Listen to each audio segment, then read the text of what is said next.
Number one, Mr. Speaker. Prime Minister. Mr. Speaker, can I start by paying tribute to the Clerk of the House, Sir John Benger, and thank him for his many years of distinguished service. Mr. Speaker, this morning I had meetings with ministerial colleagues and others. In addition to my duties in this House, I shall have further such meetings later today. Chris Law. Mr. Speaker, the wealth of billionaires has skyrocketed over the past decade, whilst average working households in the UK have the lowest living standards since the 1950s. Whilst hard-working families are struggling to make ends meet, the wealthy are playing by a different set of rules, with reports even that members of the House of Lords are trying to exploit the non-dom status loophole to avoid paying their fair share. So does the Prime Minister agree that whether you're the wife of the most powerful man in the country or the host of The Apprentice, no billionaire should qualify for special tax treatment while my constituents face soaring levels of inequality and poverty? Prime Minister. Well, Mr. Speaker, the facts tell a very different story to what the honourable gentleman said. He mentioned inequality. Inequality today is lower than it was in 2010. He mentioned the number of people in poverty, Mr. Speaker. Again, I'm pleased to say there are 1.7 million fewer people in poverty today than 2010, including many in Scotland. But, Mr. Speaker, of course we understand that things are challenging right now with the cost of living, which is why we've put in place record support to help families, particularly with their energy bills, and particular for the most vulnerable in our society, with record amounts of cost of living payments going to millions across the country, including in Scotland, showing the power of the United Kingdom government. Thank you, Mr. Speaker. Thanks to this Conservative government, we have the opportunity to be the first country in the world to end new cases of HIV by 2030. And this is partially down to our world-leading opt-out HIV testing programme rolled out in very high prevalence areas. But to reach this goal and make this progress, we must roll out opt-out testing to other high prevalence areas like in the West Midlands, which includes my constituency of West Bromwich East. So will the Prime Minister commit to meeting with me and the incredible Terence Higgins Trust to hear more about the merits of opt-out testing? Prime Minister. Well, can I thank my honourable friend for raising this important issue and indeed thank her for her work in this area. We remain absolutely committed to ending new HIV transmissions within England by 2030, and I'm pleased that she highlighted that the provisional data from NHS England indicates that the opt-out testing programme has been highly successful. DHSC is currently evaluating the impact of the programme with a view to deciding whether it should be expanded in additional areas, and I know ministers will keep her and the House updated. We now come to the Leader of the Opposition, Keir Starmer. Thank you, Mr. Speaker. Can I join the Prime Minister in his words about the Clerk of the House? Mr. Speaker, I pay tribute to the police who tracked down the escaped terror suspect from Wandsworth prison last week. Despite being charged with terrorism and despite being a flight risk, he was not held in a Category A prison. Why not? Prime Minister. Well, Mr. Speaker, I'd like to thank the police and their partners for their efforts to find and arrest Daniel Khalife. There is now an ongoing legal process that must be allowed to take its course. But I'd like to reassure the public that while these cases are extremely rare, the Justice Secretary has launched an internal investigation about how this could happen, as well as an independent investigation of the incident, so that we can learn the lessons from this case and make sure that it never happens again. Keir Starmer. The truth is they're presiding over mayhem in the criminal justice system. Only a few short months ago, Zara Alina's family said ministers had, and this is their words, blood on their hands after probation failures that led to her murder. So it beggars belief that we're back here once again. The Chief Inspector of Prisons said conditions in Wandsworth are so bad it should be shut down. The Chancellor is telling anyone who'll listen that he raised concerns months ago. Probation, school buildings, now prisons. Why does the Prime Minister keep ignoring the warnings until it's too late? Prime Minister. Mr. Speaker, the honourable gentleman with his background should know better that because of the because of the wide variety. Because of the wide variety and considerable difference in severity of people charged under that Act, it is not and has never been the policy that they are all held in Category A prisons, something that I shouldn't need me to point out to him given his experience. But he talked about resourcing. I am happy to tell him that over the last few years, we have delivered an extra 4,000 new prison officers. Staffing levels at Wandsworth in particular are up by 25% in the past 6 years. And because we're boosting prison pay, we're also improving retention and at the same time investing £100 million to improve prison security with new measures like X-ray body scanners. But if he wanted to have a truly honest debate about this, perhaps he'd acknowledge that prison escapes under the Labour government were almost 10 times higher than under the Conservative.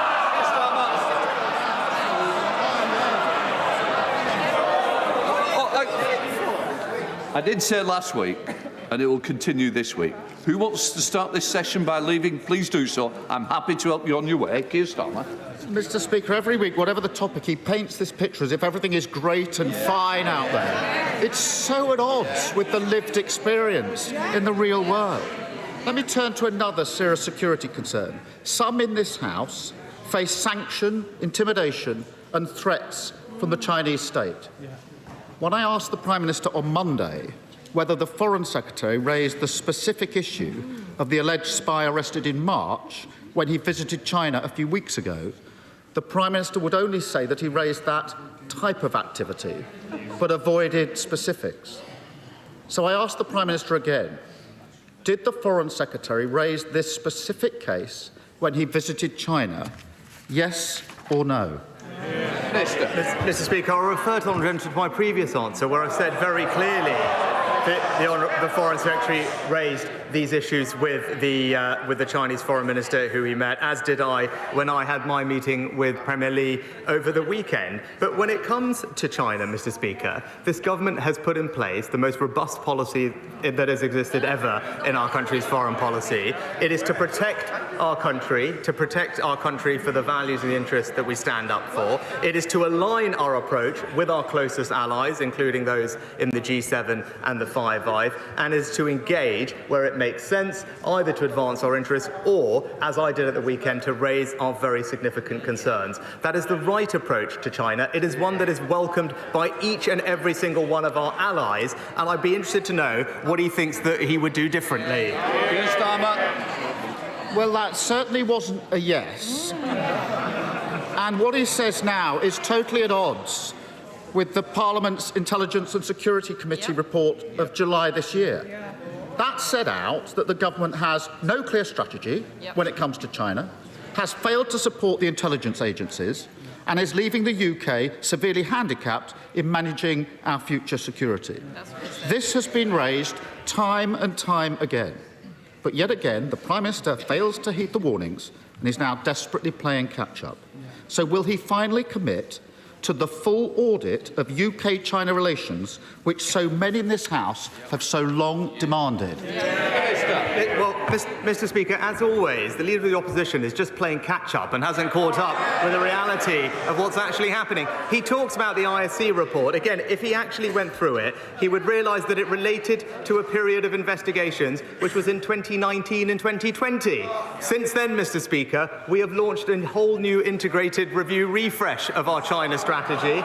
It's published. We've put in place a range of new measures, including, for example, the National Security Protective Agency, which is staffed out of MI5, supporting businesses and organisations and being alert to the risk from cyber and from China. But if he wants to talk about foreign policy, Mr. Speaker, he should perhaps reflect on his own record, because this was the man who said he was 100% behind the former Labour leader, a person who wanted to abolish the army, scrap Trident and withdraw from NATO. It's clear what he did. He put his own political interests ahead of Britain's. Mr. Speaker, probation, prison, schools, China, yet again inaction man fails to heed the warning and then blames everyone else for the consequences.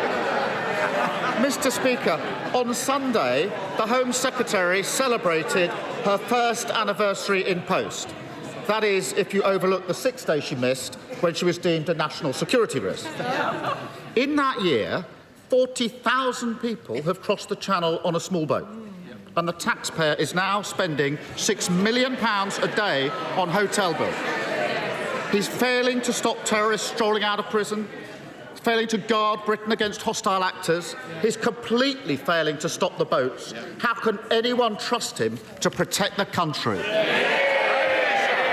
Well, Mr. Speaker, he talks about trust. He talks about action. Just today, this government is taking action to reform defective EU laws to unlock over 100,000 homes, boosting our economy, supporting jobs and ensuring that we can realise the aspirations of homeowners. Now, he talks about trust. He tried in this House to talk the talk on house building. But at the first sign of a cheap political hit, what did he do? He's caved in, Mr. Speaker. Rather than make the right long-term decisions for the country, he's taken the easy way out. It is typical of the principles-free, conviction-free type of leadership that he offers. Flip-flopping from being a builder to a blocker. Mr. Speaker, the British public can't trust a word he says. Mr. Speaker, every week he comes here protesting that nothing's his fault, trying to convince anyone who's still listening that everything is great. The truth is, the floor fell in for millions of families because of their economic mayhem. The classroom ceilings collapsed because he cut vital school budgets. And now the walls of our national security have been breached because they've ignored repeated warnings. No one voted for these shambles. No one voted for him. So how much more damage do the British public have to put up with before he finally finds the stomach to give them a say? Mr. Speaker, we are getting on for the British public just in the last week, announcing a new landmark deal for British scientists, attracting £600 million of new investment for our world-leading auto industry, and wages now rising at the fastest rate on record, Mr. Speaker. And where has he been this week? Locked away with Labour's union paymasters, promising to give them more power and scrap the laws that protect British families and their access to public services. It's clear it's only the Conservatives that are on the side of the hard-working British public. Thank you very much, Mr. Speaker. Last week, with Yorkshire colleagues, I met with our local integrated care board to discuss plans for improving dentistry provision. But when surgeries suddenly closed to NHS patients without notice, as one in Harrogate did very recently, an immediate strain is put on local provision. Will the Prime Minister look at what can be done in these circumstances to ensure that no one is left without access to an NHS dentist? Prime Minister. My honourable friend is absolutely right to raise this, and we will look into this issue. He'll be reassured to know we're investing £3 billion a year into dentistry. There is no geographical restriction on which dental practice a patient may attend, and practices should keep all their records up to date, including whether they are accepting new patients. And typically where a practice ends a contract, NHS England and ICBs should work together to ensure that that funding is reallocated and patients continue to have access to NHS dental care. SNP Leader Stephen Flynn.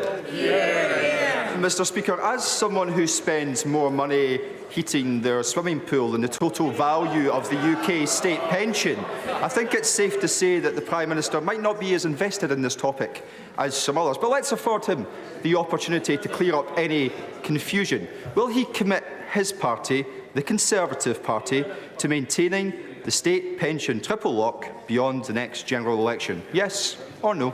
Prime Minister. Mr. Speaker, this is the party that introduced the triple lock, Mr. Speaker. This is the party that has delivered a £3,000 increase in the state pension since 2010. It's also the parties that ensure that there are 200,000 fewer pensioners living in poverty today, and this winter ensuring that pensioners get an extra £300 alongside their winter fuel payment to support them through the challenging times with inflation. So, Mr. Speaker, our track record is clear. There is one party in this House that has always stood up for our pensioners, and that is the Conservative Party. Mr. Speaker, I don't think we heard a yes there. And you'll imagine my shock, my utter surprise that we appear to have consensus once again between the Conservative Party and the Labour Party on this most important of issues, despite the promises that were made to the people of Scotland in 2014 and despite the clear statements from the likes of Gordon Brown that the only way to protect your pension is to remain within the UK. How hollow those words are now. So may I ask the Prime Minister, who does he think will scrap the state pension triple lock first? His government or the Labour Party's government? Prime Minister. Mr. Speaker, as I said, thanks to the actions of this government, pensioners in Scotland are receiving record increases in their state pension, £870 this year. Extra support with the cost of living this winter. This is the government that introduced and remains committed to the triple lock. But he does raise a good point, Mr. Speaker. Pensioners in Scotland should know the reason they can rely on the state pension, not just today but for years to come, because of the strength of our union and the strength of our United Kingdom government. Mr. Speaker, beautiful Eastbourne is perhaps best known as a top visitor destination, but there is important work being done also to put us on the digital map. DigiFest, the first local event of its kind, is coming to the Welcome Building next week and will showcase some pretty stellar local tech talent and open doors of opportunity, with an ambition to create 10,000 local jobs in this sector. Would the Prime Minister applaud event organisers Chalk, Eastbourne and Switchplane and lay out what this government is doing to make sure Great Britain and Eastbourne is one of the best places in the world to be involved in this continually groundbreaking sector? Mr. Speaker, the government has a mission to make the UK the most innovative economy in the world, and the growth of our tech industry is one of the key ways we'll achieve that. I'm delighted to join my honourable friend in thanking and paying tribute to Chalk Eastbourne for their terrific organisation of the DigiFest. This is a great example of how in local areas we can bring together people to create jobs and opportunity and ultimately drive the growth that our country wants to see. David. Thank you, Mr. Speaker. Last year, after being referred by their GP, 22,000 people waited more than 4 months to start urgent treatment for cancer. A terrible wait, twice as long as the government's maximum 62-day pledge. A cancer target it hasn't met once since 2015. We all have loved ones whose lives have been turned upside down by cancer. And we all know that every day counts. Waiting reduces the chances of survival. So will the Prime Minister tell people waiting anxiously to start their cancer treatment, when will this cancer target be met? Minister. Mr. Speaker, it's absolutely right that we do everything we can to speed up cancer diagnosis. The pandemic has had a significant impact on cancer recovery. He'll know that before the pandemic we had something like 200,000 cancer referrals a month, but during the pandemic it dropped to around 80,000, and now as those referrals come through, that's having an impact. But, Mr. Speaker, we're ensuring that there are hundreds more oncologists and radiologists working this year compared to last year. We're rolling out over 160 community diagnostic centres, because the honourable gentleman is right that early diagnosis is key, and that is why, Mr. Speaker, even though there is work to do, cancer treatment today is at record levels. So we are making progress, and the 62-day backlog is now falling. Recently, the NHS wrote to all trusts streamlining our targets, clinically advised, and now all the focus is on meeting them as quickly as possible. Chris Green. Thank you, Mr. Speaker. In 2017, Bolton Custody Suite was closed by the Police and Crime Commissioner and the then Chief Constable because they had given up on arresting criminals. The new chief is delivering on the people's priorities so that emergency calls are answered promptly, crimes are investigated and arrests are made, which means the newly reopened custody suite is always full. Will my right honourable friend join me in thanking Greater Manchester Police? And does he think that this approach ought to catch on around the country? Prime Minister.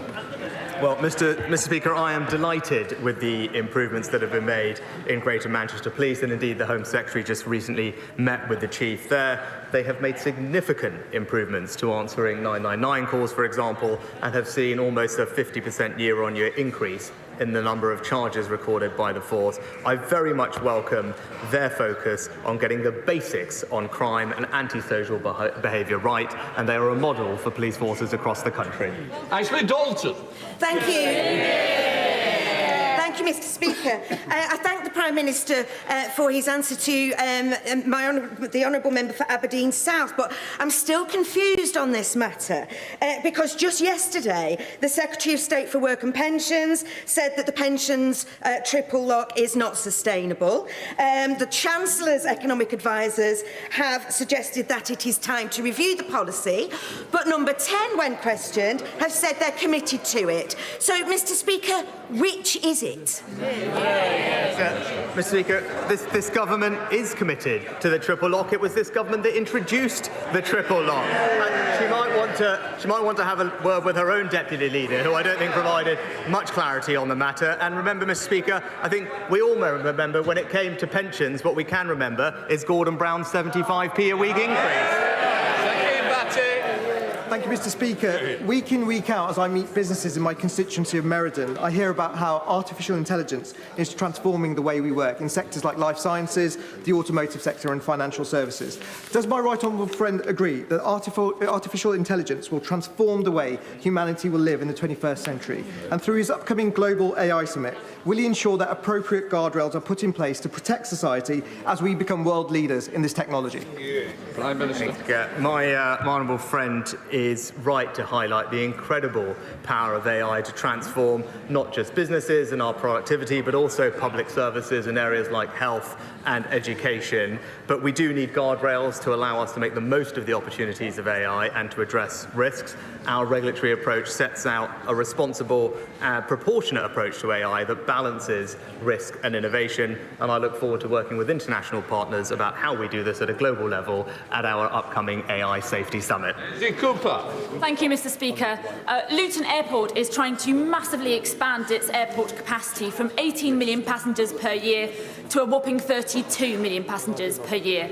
This will blight the lives of thousands of residents across Hertfordshire and Bedfordshire, and especially in North St Albans, who live under the flight path, but it will also fly in the face of the advice from the government's own climate advisers.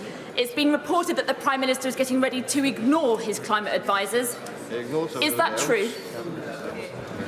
Prime Minister. No, Mr. Speaker, but what I would say is my approach to getting to net zero is not one that requires people to give up doing the things that they want to do and enjoying, like flying. The right thing to be doing is, as we are, investing in new technologies and funding them, things like sustainable aviation fuel, because that's how we'll decarbonise aviation on the transition to net zero, not force people to give everything up.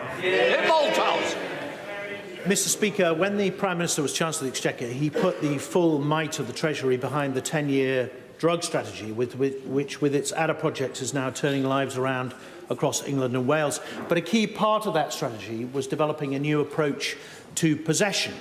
He will know from his own constituency that in towns like Andover, in mine, possession is of a huge concern, particularly to parents of young people who spend some time in the town centre. Now, the Home Office issued a white paper on this over a year ago.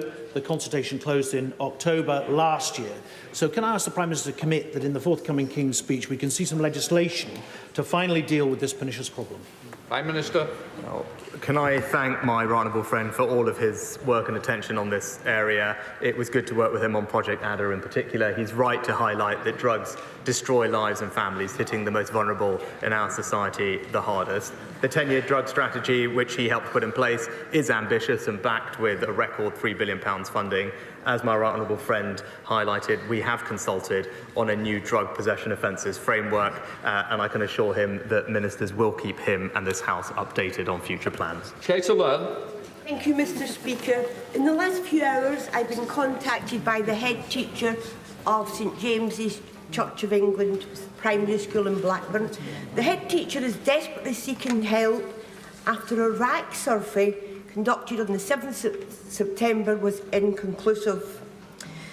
The urgent intrusive inspection that was supposed to follow has not been arranged by the Department of Education. The potentially affected part of the building has been closed off, with children crammed into a dining room learning on tables. Staff are unable to access facilities, and the whole school has been hugely inconvenienced. The head teacher has been unable. The head teacher has been unable to speak to the Department of Education. Can I implore the Prime Minister to get the Secretary of State to Education to investigate this urgently? Minister. Well, Mr. Speaker, of course, I'm sorry for the disruption at schools as we work hard to identify those affected. But what DfE is doing is fully funding the inspection process, ensuring that we are rapidly now inspecting and surveying all potentially affected schools, paying for that work, but also now with the increase of up to 80 dedicated caseworkers, St James's Primary School, like others, should have a dedicated point of contact to work through those issues. I'll ensure that the Secretary of State and the Department are in touch with the school and the Honourable Member for an update. Stephen Hammond. Thank you, Mr. Speaker. Personally, I know the stark impact of dementia and the effect it has on the families of our million citizens who live with it. It was my honour last week to sponsor Alzheimer's research here in the UK to highlight the recent progress on a new diagnostic test and new drugs that could be available as early as next January.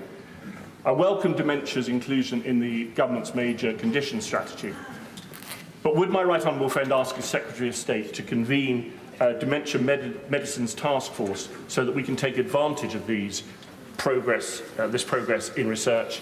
And would he consider Alzheimer's Research's request for a dementia champion? Prime Minister. Mr. Speaker, can I start by thanking my honourable friend for his work in this important area.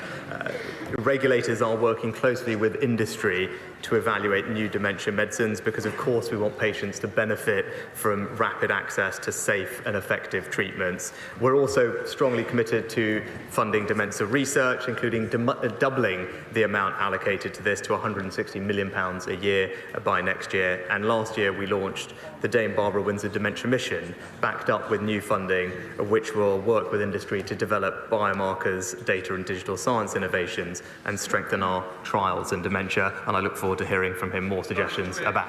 Thank you very much, Mr. Speaker. In the 1990s, under the Conservative government, people were dying because of the length of time they were waiting on NHS waiting lists. In 2023, we've seen an increasing number of people dying while they're on NHS waiting lists before they get treatment. Is the Prime Minister ashamed that people are dying needlessly under his watch? Prime Minister. Well, Mr. Speaker, of course, the number on waiting lists has been impacted significantly by the pandemic, but that's why we've put record funding in place to help address it, including new innovations like surgical hubs, same-day emergency care, virtual wards, and such like. But I would gently point out to the honourable gentleman, in England, partly the reason that the waiting lists are not coming down as fast as we would like is because of strike action by doctors, something that is supported by him and his colleagues who have stood on the picket lines ensuring that patients cannot get access to care. It is also him and his party that are saying that they will repeal the laws that we have put in place that will guarantee patients safe access to medical treatment in the event of industrial action. So if he wants to make this issue emotional, he should say to people, why is it that he believes patients should be deprived of access to life-saving care because of industrial action, Mr. Closed question. Question 11. Prime Minister. Mr. Speaker, we regularly engage with local partners across the West Midlands to gather insight and intelligence on the economy. Earlier this year, we initiated the Trailblazer Devolution Deal, which will help include measures to help businesses thrive. And I see that just the other week, Business Growth West Midlands was launched by the Mayor, backed with £100 million in funding for business support. Michael Fabricant. I thank the Prime Minister for that answer, and I'm glad to hear that the West Midlands growth continues to expand. However, we do have a problem in Lichfield, and that is road closures, and we don't know how long they're going to go on for, footpath closures, we don't know how long they're going to go on for, HS2 who are doing these closures, one hand doesn't know what the other hand is saying, HS2, Mr. Speaker, is the most dysfunctional organisation I've ever had to deal with. Will the Prime Minister, in the short term, try and restructure HS2 so it works like a company should? And in the longer term, can he save other constituencies by stopping HS2 at the end of phase 1? Well, Mr. Speaker, I know that the frustration that this is causing to my honourable friend's constituents. I am told that HS2 Limited is prioritising the completion of works underway to keep disruption to a minimum, including roadworks in Lichfield, but I know the Transport Secretary will continue to hold them to account, and the company will keep local communities informed about future works. Harding. Mr. Speaker. UK bill payers are facing an extra £1 billion because of the government's failure to agree new offshore wind. With Russia using energy as a weapon, when will the Prime Minister take energy security seriously and protect us from the whims of fossil fuel autocrats? Prime Minister. Mr. Speaker, we do take energy security seriously. Indeed, we created a brand new department to focus on energy security, but it's a bit rich. It's a bit rich coming from the Labour Party, Mr. Speaker, that wants to cut off our access to homegrown British oil and gas, Mr. Speaker, which will increase our reliance on foreign oil and gas, increase our reliance on dictators and exposure to those markets, and as the independent reports have also said, will be bad for the climate, as those imported fossil fuels come with something like 2 or 3 times the emissions. Their policy is not just bad for the environment, Mr. Speaker, it's bad for our energy security and it's bad for British jobs. Thank you, Mr. Speaker. The collapse of a potential rescue deal for Wilko this week brings added urgency to the regeneration of our town centres and driving that forward. Would you agree to meet myself and the leader of Torbay Council to identify ways through government support and planning reform this can be accelerated? Well, Mr. Speaker, investment through both arms of our Towns Fund is part of how we will regenerate and unleash the potential of our town centres. I'm delighted to hear that that investment includes Torbay's £21.9 million town deal and indeed £13.5 million for Paynton via the Future High Streets Fund. But my honourable friend is right about ensuring that our planning system is friendly for small businesses, and that's what we're doing, making it much easier to convert unused shops into cafes, restaurants or indeed new homes, and it's an example of how we're helping our high streets adapt and thrive. Warren Session-Lerman.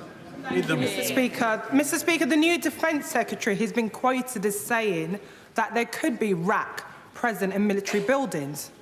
So can the Prime Minister today guarantee the safety of our military personnel and equipment, or is this yet another ticking time bomb that the government has failed to see coming? Prime Minister. Mr. Speaker, actually across the public sector, departments make sure that they follow the technical guidance with regard to RAC, identify and mitigate as required, and as you've seen with example in the NHS, we have moved hospitals affected into the new hospital programme, but also more generally, this is the government that has invested record sums in defence, £24 billion at the last spending review, the single biggest uplift in defence spending since the end of the Cold War. Philip Davis. Thank you, Mr. Speaker. It's vitally important that we retain, recruit and protect our prison officers. So will the Prime Minister agree to stop any prisoner who assaults a prison officer from being released early from jail? This simple measure will be very popular with prison officers. It will be very popular with the public. And you never know, Mr. Speaker, it might even find favour with the parties opposite, who normally think that the only people who should be in prison are people who misgender people. Well, Mr. Speaker, prisoners, my honourable friend is right, the prisoners who are violent towards people working and living in prisons will and should face the full consequences of their actions. I'm pleased that the recent Police Crime Sentencing and Courts Act actually increased the maximum penalty for up to 2 years imprisonment for those who assault emergency workers, and that includes prison officers. And the Ministry of Justice will continue to press for charges for more serious offences, such as ABH, where appropriate. Sarah Owen. Thank you, Mr. Speaker.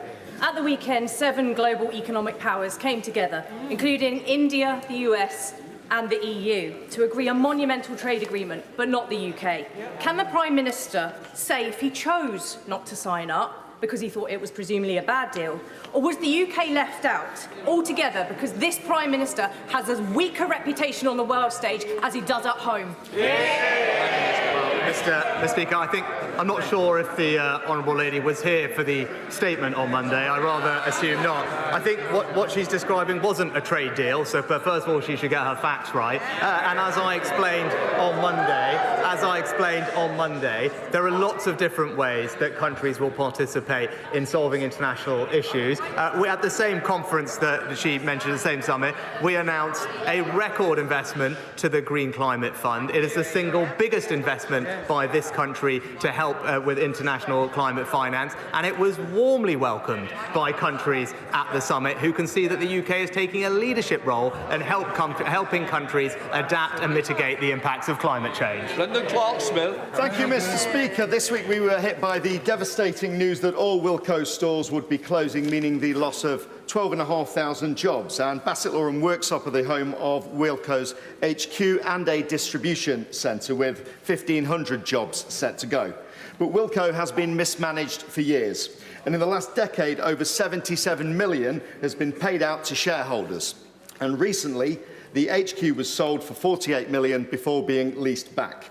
So can the Prime Minister reassure my constituents and all those nationally affected by the demise of Wilko that he and the government will do everything in their power to help support people into jobs and make sure their redundancies and pensions are protected, and we will take whatever action is available to us to hold the ownership to account? Prime Minister. Well, Mr. Speaker, as my honourable friend knows, some of the topics that he raised will be commercial matters for the company, but I do know that this is a concerning time for workers at Wilko. My right honourable friend, the Business Secretary, is keeping close to developments, and we have already started supporting those who have been made redundant, and we stand ready to support others to the fullest of our abilities. Lillian Greenwood. The head of the Army, General Sir Patrick Sanders, has said the UK must forge an army capable of fighting alongside our allies and defeating Russia in battle. So why is the government still pushing ahead with further cuts of 10,000 troops to the British Army?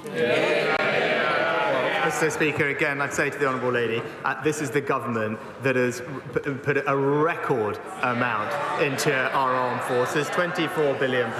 We remain the second largest investor in our defence in NATO, and as we saw at the NATO summit, other countries look to us for leadership. How the armed forces allocate that record funding is a matter for chiefs to make sure that we have the capabilities we need to meet the threats of today. That is a decision that they will make, and we will back them, but no one can doubt our commitment to funding properly the armed forces and ensuring that we keep this country safe. Richard Graham.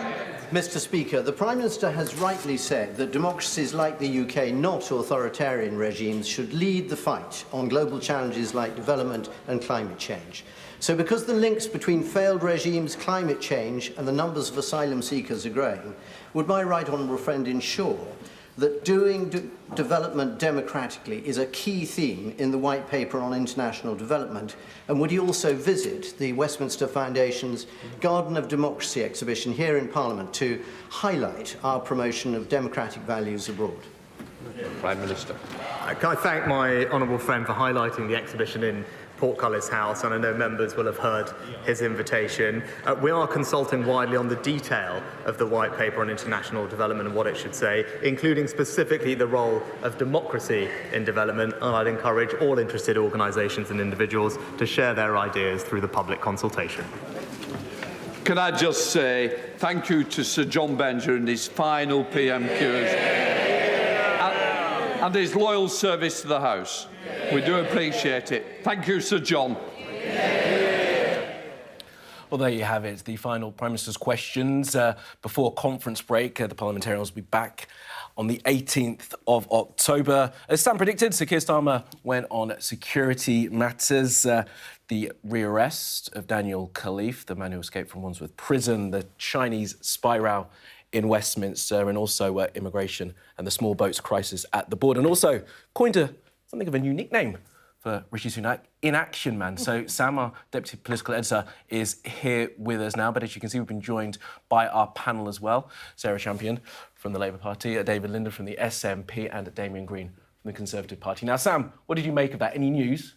Well, something approximating news. There's a big discussion going on at the moment about the triple lock. That's the guarantee to raise pensions, the state pension, by either earnings or prices or 2.5%. And yesterday, the Work and Pension Secretary put the cat amongst the pigeons by suggesting it's unsustainable, and Rishi Sunak at the weekend didn't commit to putting it in the manifesto. Now, he talked about it being important today and the Conservative Party being the party of the triple lock. But it's interesting, Number 10 and Rishi Sunak in that PMQs, not just definitively shutting down and committing to the triple lock appearing in the manifesto and therefore being a promise for the next 5 years if the Tory get it. I'm just curious why. I can't quite work it out. Don't forget, the Tories 20 points behind in the polls, but amongst over 65, 22 points ahead.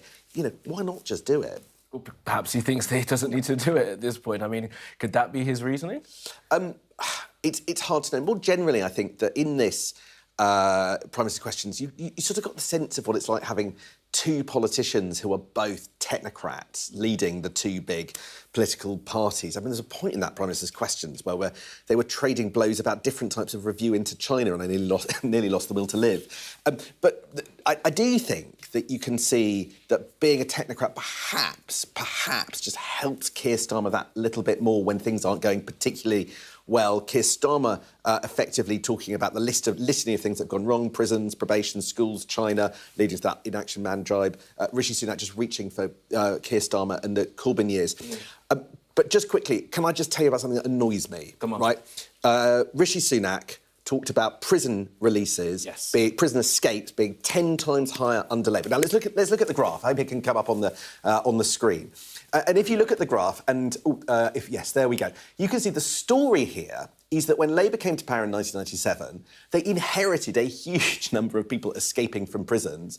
And over the Labour years, up till 2010, that number's brought right down, and it's stayed down since the Tories were back in coalition and in government after that. I find it bizarre that the Prime Minister goes on about this figure, 10 times more, when really that's the story of Labour sorting out that problem. So why does he go on about it? Good question. Let's bring in our panel. Maybe, Damien, you can answer some of that. Why do you think he goes on about it?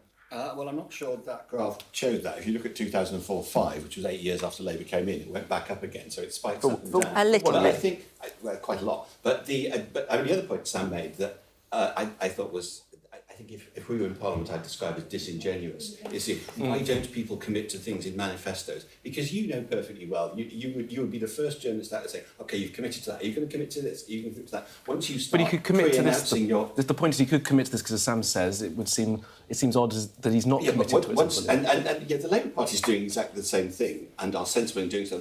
Angela Rayner didn't commit to the triple lock over the weekend because no party wants to drip out its manifesto except in a controlled way that it wants to do. So it is a straight. I think it's It's not the case that this is. It should be overinterpreted. Damien, thank you for that. Sarah, come in on that. I mean, why haven't the Labour Party committed to it as well? Well, I want to start by saying I think it's the wrong thing to wind people up over. This is having genuine anxiety. You know, these are people, pensioners, who can't get an alternative source of income.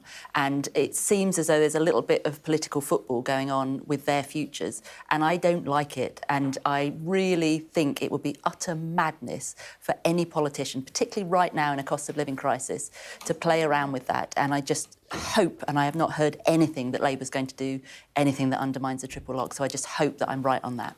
Eyebrows raised because Stephen Flynn went on this, your spokesperson in Westminster, and the SNP fully behind the idea of the triple lock. Yeah, we happen to believe in keeping our manifesto commitments, and we committed to the triple lock and would commit to the triple lock again in a manifesto. I mean, I think Sam's right. I mean, what we've had are two technocrats fighting it out, and people in Scotland look on and they see both parties where, on the big issues of the day, they're largely in the same place, so that the rhetoric around about small boats, they both support Brexit, they both are content with a bedroom tax, a two-child policy and rape clause. Voters in Scotland want a proper choice, and that will only come with independence, because what we saw in that version of PMQs, there are no answers to the cost of living crisis, which is the single biggest thing that my constituents in Glasgow East raise. And I think what they're taking out from that session is that under this United Kingdom government that Scotland voted to stay a part of in 2014, that the triple lock is no longer safe, which is in direct consequence of You got the that. independence call in earlier than I was expecting you to. I knew it was going to come. You got the bingo. Exactly. Who ticked it off? I mean, Sarah, how much do you think that, you know, because that's not the first time Stephen Flynn's done it, and David's done it, to try and put the Labour Party and the Conservative Party, as if you can't separate them with a cigarette paper? Oh, I mean, that's absolutely what they're going to be going into the general election with. Well, you've discovered every answer. Is it to the Labour Party in Scotland? Because, of course, as we know, the path back to number 10 goes through Scotland for the Labour Party. I think that to underestimate constituents is a foolish thing to do, and I think people can quite clearly see the difference. I mean, Keir today went to his safe space. He went to protection. You know, that's what his background's in. That's what I think people are worried about at the moment. And it's not just sort of personal protection that he was talking about. It's also our public services, which, while Rishi Sunak was both Chancellor and as Prime Minister, he hasn't invested in the infrastructure there, and people on the ground are really feeling that. So I think Keir was right to go the direction that he went, and I understand, of course, why Scotland did the direction that they did. And Damien, I mean, not great news this morning for the Prime Minister with the growth figures. You know, he's going to grow the economy, and growth has gone down slightly for this month. It has in 1 month, but it has been growing recently. We've just seen the big revision upwards of what happened to growth during the pandemic years. And by and large, after what has been a tough period, there's no point denying it. The underlying economic fundamentals are getting better. We've got inflation coming down. The big economic news for people in their lives this week is that we now have real wages growing again. The wages are growing faster than inflation for the first time for some years. And in the end, that's what makes a huge difference to people's capacity to live and enjoy their lives to the full. So I think that's good economic news. Sam, I mean, what do you make of that? 'Cause actually, on Ian King's programme just before, although we're technically going to be in recession, people are feeling the pinch, and despite what Damien says, people are feeling, like they don't have enough money in their pockets. Well, there's a battle between two big economic arguments. On the Tory side, what they really want to do by the time they get to the election is be able to claim that you've got, as has started right now, you've got real wages exceeding inflation, that people can feel some kind of benefit.